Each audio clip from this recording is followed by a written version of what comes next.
Halo teman-teman developer, kali ini aku mau coba bahas satu library namanya React Hook Form. Dari namanya aja udah ketebak ya, ini berarti library mengelola form menggunakan React Hook. Yang menurutku ketika pertama kali rilis, ini library cukup kontroversial ya. Kenapa kontroversial? Karena di dokumentasinya, dia mengklaim kalau library ini performance-nya lebih baik dibanding library lain. Selain performance, kodenya juga lebih simpel. Iya, kontroversi karena apapun itu yang topik versus akan selalu jadi topik yang hangat ya untuk memancing perdebatan. Ada pro dan kontra di sana. Mau itu di dunia politik, mau itu di dunia teknologi ya sama aja. Tapi ya apa yang benar seperti itu kenyataannya? Ya udah kita coba aja. Yuk. Oke, jadi case-nya adalah kita akan coba selesaikan form ini nanti menggunakan library React Hook Form. Ini formnya cukup sederhana ya. Tapi di sini kita melakukan banyak hal. Yang pertama, validasi. Jadi semua field yang ada simbol bintang seperti ini, itu artinya wajib diisi. Kalau nggak diisi, nanti kita tampilkan pesan error di bawah teks inputnya. Nah, khusus untuk email dan password, ini ada tambahan validasi. Untuk email, kita harus pastikan yang diisi itu memang beneran alamat email. Dan untuk password, ini sedikit lebih kompleks. Kita harus ngecek yang diisi itu minimal 8 karakter. Dan 8 karakter itu harus terdiri dari huruf besar, huruf kecil, angka, dan simbol. Agak sedikit kompleks ya. Dan untuk confirm password juga sama. Tapi di sini ada sedikit tambahan, kita harus pastikan kedua password ini sama. Selanjutnya untuk tombol sign up, nah ini cara kerjanya, kalau validasinya sudah lolos, nanti datanya akan dikirim ke server atau ke API. Nah, di sana berarti kan ada proses menunggu ya, proses asinkronus. Nah, ketika proses menunggu itu, tombol buttonnya ini kita disable dulu. Nanti kalau sudah ada respon dari server, baru kita aktifkan lagi, tampilkan hasilnya, dan kita reset formnya. Sip, cukup clear ya. Sekarang kita coba lihat boilerplate kodenya. Starter ini digenerate menggunakan create React app, tapi yang TypeScript. Caranya sebenarnya simple aja, ketika generate tinggal tambahkan template TypeScript. Nah, bagi teman-teman yang belum cobain TypeScript di React, aku saranin cobain deh. Ini manfaatnya banyak untuk project jangka panjang. Dan sebelumnya aku ada buat satu playlist namanya Bicara TypeScript. Ini ada sekitar 8 video. Nanti teman-teman bisa cek ini untuk membantu teman-teman untuk belajar TypeScript. Sip, kita kembali ke kodenya. Ke folder src app.tsx. Sini sebenarnya simple aja ya. Ada satu komponen form. Ini nanti di render di komponen app. Di komponen formnya ini ada H1. Ini berarti title yang ini ya. Create an account, dan form, ini untuk formnya ada full name, email, dan yang lain-lain. Yang terakhir di sini ada button. Sekarang kita coba install library React Hook Formnya. Yarn add React Hook Form. Instalasinya selesai, sekarang kita coba gunakan library-nya. Caranya kita langsung import aja dari sini, import use form from React Hook Form. Use form ini custom hook ya. Kita langsung panggil aja di sini. Nah, ini nanti akan mereturn object yang di dalamnya ada banyak sekali function. Kita coba lihat di dokumentasinya. Ke API. Nah, perhatikan di sini ada banyak function output dari use form ya. Ada register, unregister, errors, dan yang lain-lain. Kita akan coba gunakan nanti beberapa. Yang pertama kita coba register dan handle submit. Kita langsung ekstrak aja di sini, const register dan handle submit. Register ini gunanya untuk mendaftarkan input ini ke hook-nya. Caranya kita gunakan ref, karena ini uncontrolled form ya. Kita coba register dari sini. Sip. Nah, untuk input yang lain juga sama. Aku coba register semuanya. Untuk email, register, untuk password, register, untuk confirm password juga sama, agree, dan yang terakhir subscribe.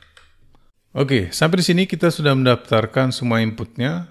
Dan sekali lagi teman-teman pastikan sebelum register, ini setiap inputnya sudah ada name-nya ya.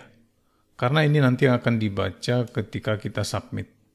Nah selanjutnya kita coba handle submit. Nah ini kita panggil di tombol button-nya. Sini aku coba tambahkan on click, kemudian handle submit.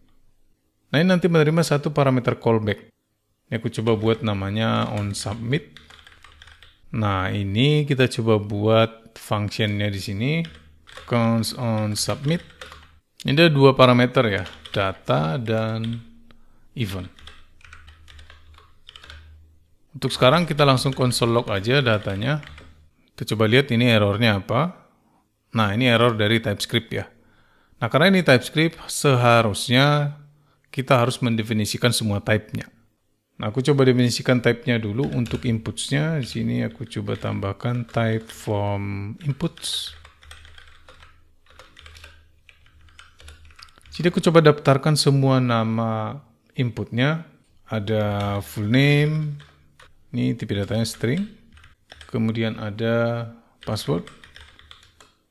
Ini tipe datanya juga string, ada confirm password. Ini tipe datanya juga string. Agree, ini bulan. Subscribe, ini juga bulan. Nah, ini bisa kita definisikan di use form ini. Ini nanti sangat bermanfaat ya ketika kita mau menampilkan errornya. Form inputs. Dan di sini juga datanya form inputs untuk eventnya. Untuk event sebetulnya kita nggak butuh ya, jadi ini aku hapus saja untuk sekarang. Nah sekarang kita coba tes formnya. Ini aku coba isi datanya. John @mail, passwordnya. Sekarang aku coba sign up ke console log. Sip, mantap. Datanya udah kebaca ya. Nah itu untuk register dan handle submit. Selanjutnya kita coba untuk validasi. Untuk validasi, kita bisa-bisa aja kalau mau gunain library lain seperti Yoop, Zod, Superstruct, Joy, dan yang lain-lain. Tapi kali ini kita nggak akan gunain yang itu, kita akan coba gunakan bawaan dari HTML. Jadi sebenarnya HTML itu kan punya fitur untuk validasi ya. Kalau kita ke dokumentasi MDN, di sini ada satu section built-in form validation. Jadi HTML itu nyediain beberapa atribut untuk validasi seperti required, min length, max length, dan yang lain-lain. Tapi masalahnya, ini nggak bisa secara langsung kita terapkan ke React. Nah untungnya si React Hook Form ini mendukung semua atribut validasi HTML yang tadi. Ada required, min, max, dan yang lain-lain. Nah yang pertama kita coba required. Aku akan coba ke satu input dulu, full name. Nah, biasanya kalau di HTML kan kita tinggal buat seperti ini ya, required. Nah, kalau di sini, ini kita buat di dalam registernya. Sini kita tambahkan objek required, kemudian true. Nah, ini sekarang inputnya required. Kita coba ya, kita ke formnya.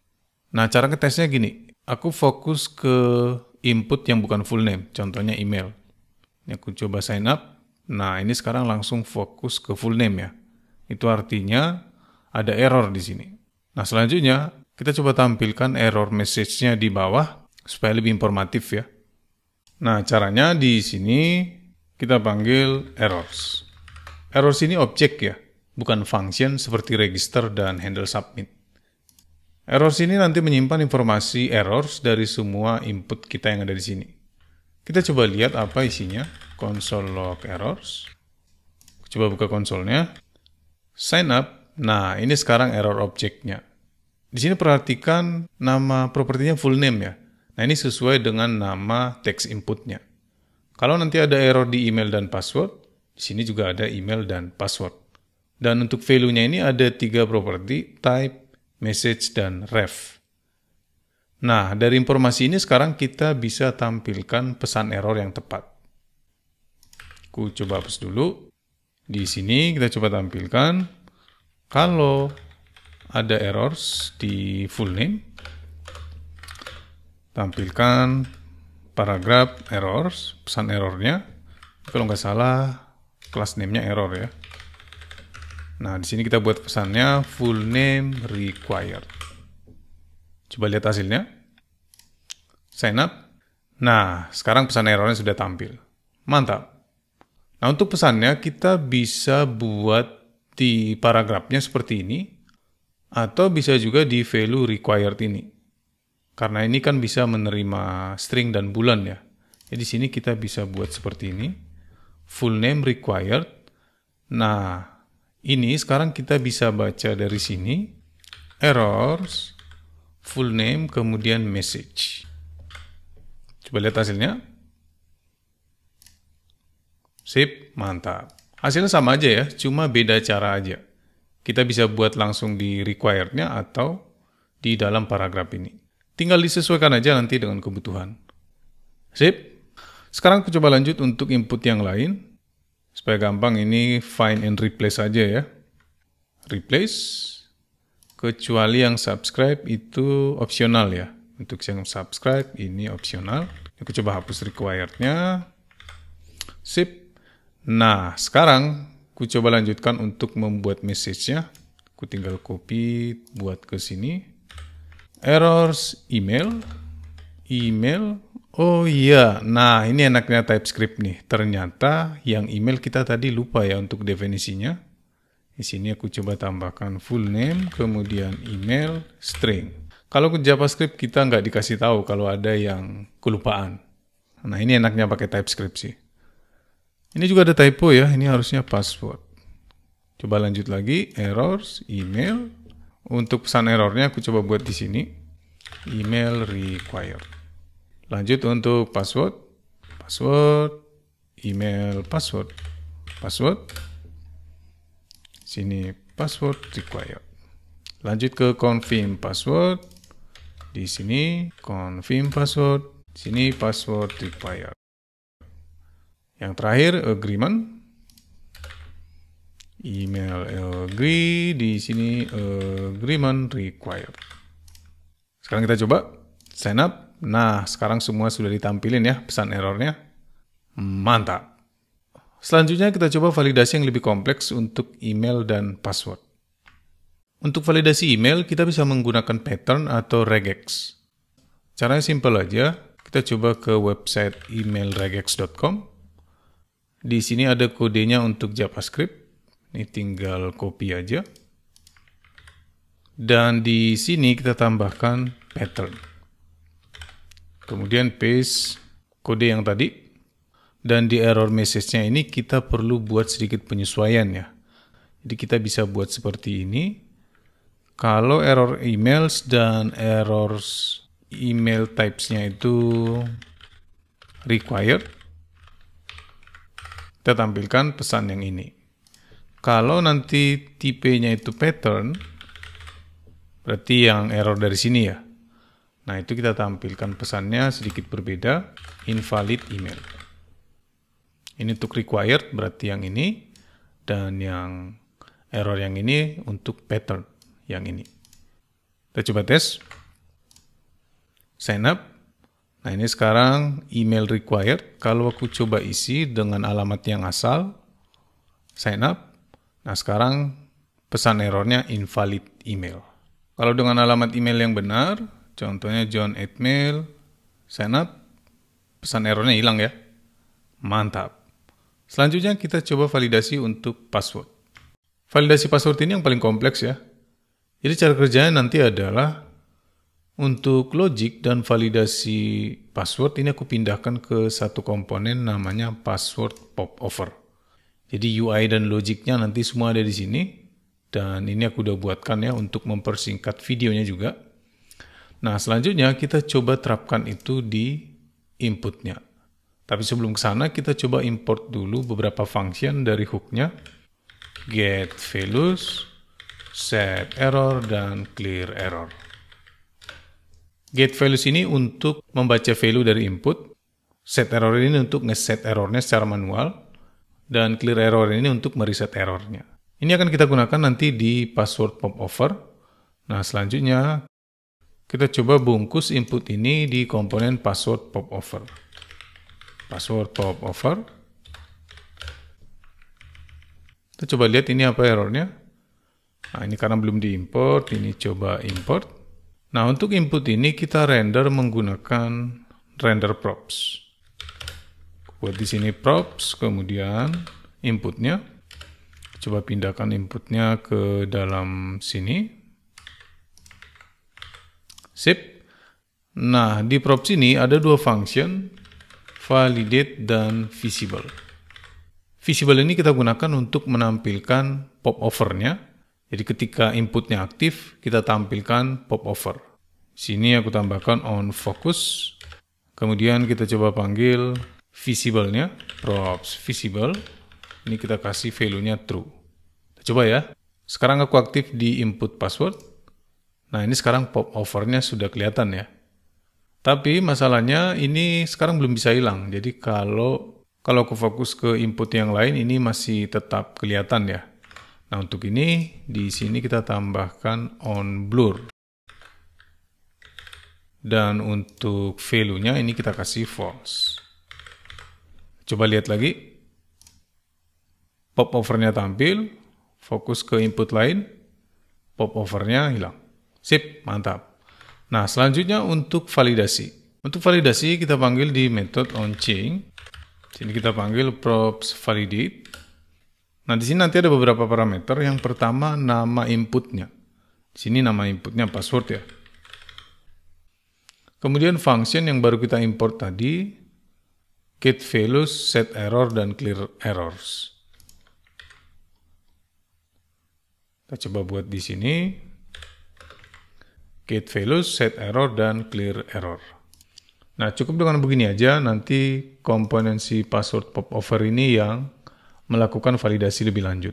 Kita akan bahas nanti lebih detail ya. Kita coba lihat hasilnya dulu. Sekarang di password, aku coba ketikkan passwordnya ABC. Nah, di sini langsung divalidasi ya. Yang lower case-nya berarti sudah terpenuhi. Tambahkan lagi DEF, ini huruf besar. Kemudian yang simbol, coba masukkan simbol persen. Untuk simbolnya terhapus. Kemudian untuk angka, aku coba masukkan angka 9. Dan sekarang semua password requirement-nya sudah terpenuhi. Mantap. Nah, hal yang sama juga bisa kita lakukan untuk confirm password. Aku tinggal copy aja ini dari password popover. Coba pindahkan ke sini. Coba tutup di sini password popover. Oh, ini salahnya di mana? Satu lagi ya, harusnya di sini. Dan aku langsung copy aja ini on focus sampai on change. Karena nggak banyak perbedaan ya. Bedanya cuma di sini. Fieldnya ganti menjadi confirm password. Untuk error message-nya sepertinya kita butuh penyesuaian ya. Ini sekarang kan password required ya. Ini kita coba rubah menjadi error password message. Supaya error message-nya nanti lebih dinamis. Yang ini juga sama. Error confirm password message. Kita coba test form-nya. Sekarang aku coba masukkan passwordnya yang asal ya. Nah, ini error message-nya password doesn't meet requirement. Kalau passwordnya kosong, sign up. Iya, sepertinya kita perlu tambahan error message di sini. Di bagian required ini, langsung kita tambahkan aja ya. Password required. Yang untuk password juga sama. Yang true kita ubah menjadi password required. Coba lagi. Sign up. Nah, ini sekarang password required. Kalau passwordnya ngasal, password doesn't meet requirement. Kalau passwordnya benar, errornya hilang. Mantap. Sip, selesai untuk validasi password. Nah, bagi teman-teman yang penasaran seperti apa itu logic di password popover, untuk validasinya ini agak imperatif ya. Di sini ada state untuk setiap rule, jadi ini ada 5 rule. Dan di sini ada pengujian untuk setiap rule-nya. Jadi rule yang pertama itu minimal 8 karakter. Rule yang kedua itu minimal ada 1 lowercase dan yang lain-lain. Yang terakhir kita coba ke submit. Jadi nanti ketika tombol sign up-nya ditekan, ini kita nonaktifkan dulu ketika proses submit. Nah, untuk ini kita coba tambahkan beberapa function lagi dari hook-nya, form state, dan reset. Form state ini objek ya. Di sini nanti kita bisa baca apakah form ini sedang dalam proses submit atau bukan. Kalau reset, ini untuk mereset formnya. Nah, untuk form state-nya kita bisa langsung panggil aja dari button-nya. Di button ini kita gunakan property disable, dan ini kita baca dari form state is submitting. Sip. Nah, untuk menguji ini kita coba buat delay ya. Ini untuk simulasi dari proses asinkronus. Aku coba tambahkan satu function di sini. Function letter. Ini nanti menerima satu parameter delay. Dan langsung kita return promise. Resolve, kemudian di sini kita panggil set timeout. Resolve delay. Ups, ini harusnya di sini ya. Selanjutnya aku tinggal panggil letter ini di on submit. Karena ini nanti asinkronus, di sini aku panggil async, dan di sini await letter kita coba kasih 3000. Dan kita coba tampilkan alert sederhana aja. Thank you for register. Dan yang terakhir reset. Coba ya. Coba isi namanya, John, emailnya john@mail, passwordnya,